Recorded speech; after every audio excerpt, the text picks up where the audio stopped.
right, we're back. This is Math 200. We're looking at Chapter 4 and the note packet. This is 4.4. So solving systems of equations with three variables. So, you know, 1 point is 1 point in space, 2 points determine a line, 3 points determine a plane.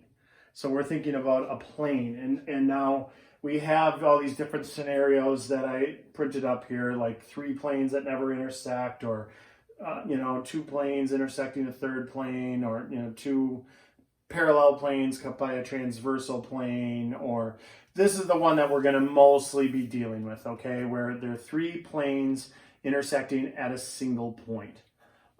They could also be 3 planes intersecting at a line. That would be, you know, weird stuff would happen. So we're only going to really focus on the 3 planes intersecting at a single point off of the notes, okay? And so let's jump into it. So this is a slight bit more confusing because we've got 3 variables. We got 2x plus 2y plus z equals 1. We got negative x plus y plus 2z equals 3. And we've got x plus 2y plus 4z equals 0. So I'm a bit of a movie buff. You can tell by, right, the life-size C-3PO standing next to me. So one of the things they do in movies is they'll have what's called a pointer scene. And that's where a character, it doesn't have to be a main character, but some character in the movie lays out for everybody in the room what they need to do to get things done. And the reason they call it a pointer scene is because, you know, in the old war movies, they would kind of point, see this, and we have to attack over there and that and stuff. And so the pointer scene was kind of designed for the audience to know, oh, okay, so they have to do this, and then this has to happen, and they have to do that, and then they'll win, you know. And so they're kind of letting everybody in on what's supposed to happen. And then usually in the movies, of course, something doesn't go right or something else goes wrong. And so, so why am I talking about a pointer scene? Well, we're going to kind of do that with these because this is hard to keep all of these kind of straight. So I'm going to give these a name. I'm going to call this one circle 1. I'm going to call this equation circle 2. I'm going to call this equation circle 3. And I'm going to give you a pointer scene. Before I do any work, I'm going to tell you what I'm trying to accomplish and what I'm going to do to accomplish that. So what I'm trying to accomplish is I've decided we've got to get these variables down. So we're going to use the elimination method, just like what we did when we had only 2 variables, but we're doing it with 3 variables, okay?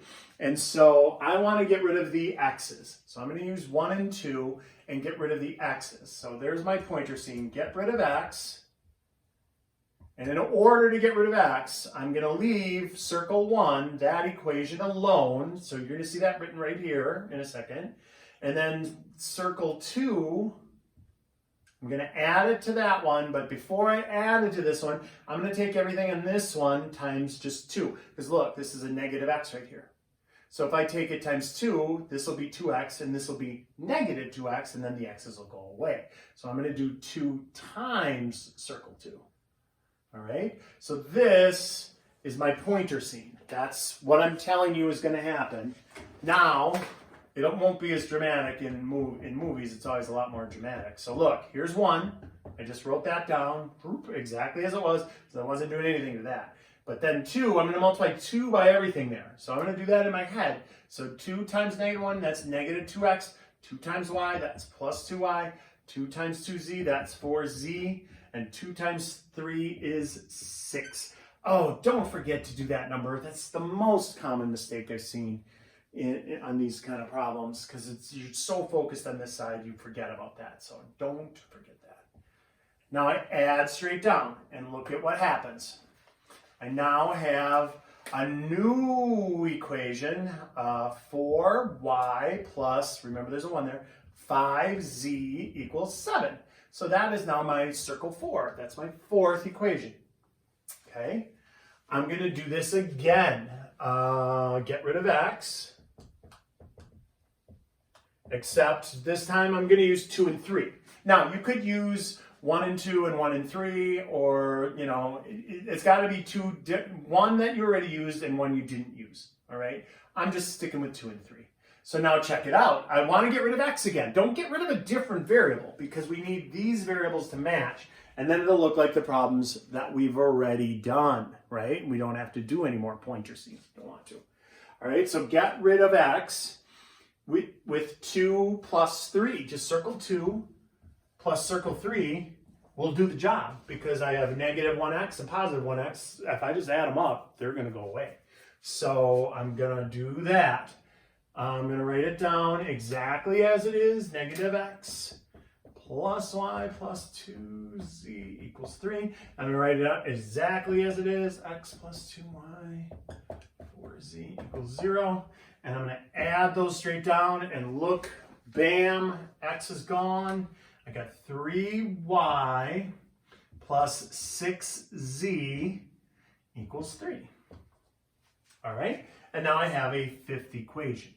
So now, if you want to abandon ship on all this pointer scene stuff and everything, we're back where we were before when we had two sets of linear equations, a system of linear equations. So now there's only two variables there and the same two variables there, all right? So if you want to go back and just write them up like this, 4y plus 5z equals 7, and 3y plus 6z equals 3, and get rid of either the z's or the y's by multiplying it by something, that's fine. If you want to stick with the pointer scene stuff, we totally do that too. I would be taking, I'm going to get rid of the y's.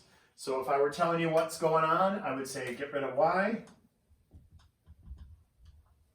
And how do I get rid of the y? I would want 12 and negative 12. So I'd want this to be 12y because 4 and 3 both go to 12.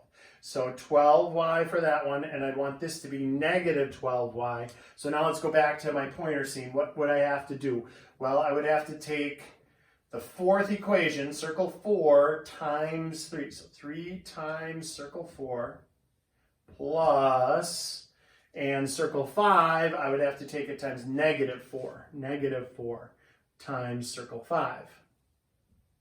So this is just telling you what's happening here. Now I'm going to show you what's happening here. I'm going to put that and times 3, everything times 3. So I got 12y plus 15z equals 21. And then here I got negative 4 times that. That's negative 12y. That's what I wanted. And then minus 24z. And then equals negative 12. Again, do not forget that other side. Okay? Now we add straight down. Voila, the y's are gone. And I've got negative 9z is equal to positive 9 is equal to positive 9. All right. And so if negative 9z equals positive 9, I divide both sides by negative 9. And I just found z. Z is equal to negative 1. Now I'm going to substitute it back. I could take that z and I could either put it right here or I could put it right there. Whichever one looks easier. I think this one looks easier to me. I'm gonna stick with this one. So 3y plus 6 times negative 1. So I took that z, subbed it into that equation, equals 3. So now don't get excited and jump it back into one of these. You need two variables to go into there. I only have one variable solved right now, so it's got to go into 4 or 5. Circle 4, circle 5, all right? So we got 3y minus 6 equals 3. Add 6, 3y equals 9. And then divide by 3, y equals 3. 2 down, 1 to go. I need an ordered triple. So negative 1, positive 3, and now I can go back into 1, 2, or 3. I think, which one? 3? Does 3 look easiest? I'm going to go into circle 3. So instead of x plus 2y, it's going to be 2 times 3 plus 4 times negative 1 equals 0. So I'm subbing this and this right there and there. And now I got x plus 6 minus 4 equals 0. That is x plus 2 equals 0. That is negative 2. All right, and so this is my answer, -2, comma 3, comma -1. And you can check it. I would only check it in one. If it works in one, it's very unlikely that you got it wrong. You know, that you don't have to check it in all three. Just pop it into here. The opposite of -2 is 2, plus 3 is 5, minus 2. What's 5 minus 2? That's 3. So it works. Quick check. All right. So now number 2 is on that page is weird. It says solve the following system of equations using the elimination method. But when this occurs, it's a plane, and we can use any of the equations to describe how the set of points would look. For example, our solution could be described as 2x minus 4y minus z equals 2. So look here. First, there's that problem. That's a lot of work, right? You use the whole page. Oh, doggone it. Sorry. I hope nobody gets seasick there. Put that back in. I tripped right on the tripod. Okay. So let me erase this one. And we're going to do just a real quick job on this next one, because this isn't going to happen. You're not going to be tested on this. These are complicated enough. But I just thought you should be aware that this is out there. You know, just like when you have two lines that are parallel and you find kind of no solution or infinite solutions, this is more like the infinite solution scenario, where this plane is the same as this plane, and it's the same as this plane. These are all the same plane. And so we'll do the circle 1, circle 2, circle 3, and the little pointer things. Circle 1, circle 2, circle 3. So we'll get rid of x again. So if I'm going to get rid of x between 1 and 2, I'm going to use circle 1, leave it alone, and I'm going to take 2 times 3. Just 3 times circle 2. Because this is already a -6, so I need that to be a +6. So the top one is -6x plus 12y plus 3z equals -6. And the next one is take 3 times everything. So 6x minus 12y minus 3z equals 6. Well, look at what happens when you add straight down. That everything zeroes out. Everything zeroes out. You get 0 equals 0. So then you say, oh, okay, that was awfully weird. Well, get rid of x again with 2 and 3. So 2, circle 2, I leave alone. Circle 3, I multiply that by 2, because this is positive 2x plus negative 2x. It's already got a negative on it. So just regular 2 times circle 3. So here we go. 2x minus 4y minus z equals 2. And negative 2x plus 4y plus 1 z equals -2. And then I add straight down. I get 0 equals 0 again. So if that happens, everything cancels. They're all basically the same plane. The solution is a plane. So you could say any points that lie on this plane. You could pick any of the 3. They're all the same one. I just picked the middle one. But you could have picked this one. It's any of them, any points that lie on that. So you pick 2 points. So you could say x is 0, y is 0, and then z would be -2. So 0, 0, -2 is on the plane. You could say 0 for x, 0 for z, and then y is -1/2. So 0, -0.5, 0. Or you could pick 1 and 1 and then figure out that. You could pick any 2, put them in there and figure out the third. And it would be a solution. All right? So that is not going to happen on the test. These are hard enough without that. Let's look at page 12. That's going to look like this, where they said use the substitution method. Okay, and so I have had students say they thought this way was less confusing, so we can give it a try. So no pointer scenes this time. What we're going to do is this.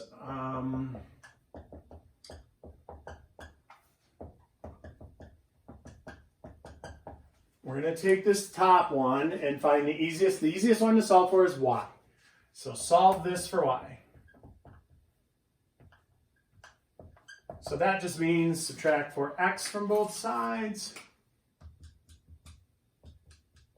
and add z to both sides. And so y is equal to negative 4x plus z plus 8, because the 8 was over there.